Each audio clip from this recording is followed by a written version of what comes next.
Hi, I'm Darius McDermott from Fund Calibre, and today I'm delighted to be joined by Matt Jarvis from Legal and General to discuss property. Hi there. And whilst it has been a difficult time, not just for property funds, let's be quite clear, all asset classes have had their ups and their downs. Why should investors still consider the asset class today? What still appeals for investors? I mean, you're absolutely right. There are aspects of the property market, I'm not going to lie, are challenged right now. We've seen prolonged difficulty in the likes of the retail and leisure market. And right now, at the tail end of the pandemic, we're experiencing uncertainty around the office markets. We're returning to office full time. But there are plenty of good areas of performance within the property market. The industrial market remains particularly robust, heavily sought after by investors, and with strong demand-supply dynamic within the built environment there. So we've seen rental growth continuously through that sector in recent times. That's a very positive area. We're also seeing strength in the residential markets. The leasing side there is one that is we believe to be undersupplied with quality product. Tensions in the ownership side of the market and generally perceived to be expensive to buy, has opened up opportunity for there to be better quality rental product, and that's again something that we're looking to exploit with the UK Property Fund. So there are pockets of more robust performance. But I would say more broadly, the case for property still remains simply as a diversifier within a multi-asset portfolio. The property cycle does tend to move at a slightly different speed compared with things like the equities markets and the bond markets. Slightly different drivers in both. But as a result, that means that it doesn't necessarily rise and fall at the same rate as the equities and bonds markets, and that leads to better diversification characteristics and ultimately a lower risk profile. And also, you get a good diversification of your income stream as well, don't you?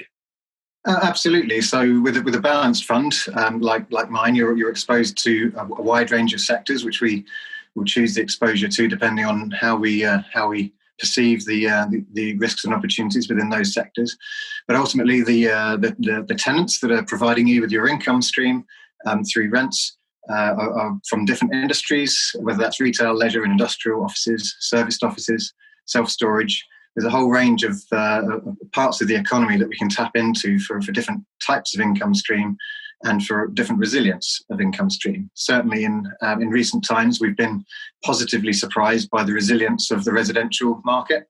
I've mentioned that already, but we've seen there that occupiers, Joe Public, effectively has been much more quick to pay their rents and much more reliable in paying their rents than some of the bigger corporates, which might surprise some.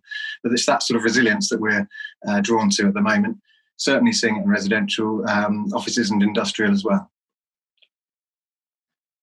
And we hear broadly about acceleration of structural changes in the way we live and the way we work. How do you see that playing into the UK commercial property market? Yeah, I think this recent period has probably accelerated a lot of the change that was beginning to play out in the market over recent years. So we've seen retail and leisure struggle in recent years, and that's really been accelerated by this recent period. It's naturally placed a lot more pressure on the retail and leisure sectors by effectively forcing them closed. But by the same merit, it's also changed how we use the office. It's changed how we engage with our home environment. So we're seeing an office population that is adapting and getting used to a lot more flexibility in how they work. Not just the number of hours that they work, but where they work as well. And that has also promoted the idea that actually your home is more than just a home for some office workers. It's an office environment as well. So we'll see changing habits, changing demands in the residential area for the amount of space that people need. For those that are office workers, they might have a greater appetite to have a study area. For those that are in flats at the moment, they might have a greater appetite for more outside space.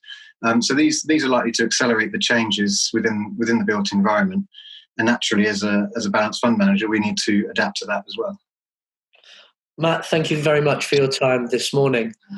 For more information on investing in property, please visit fundcalibre.com.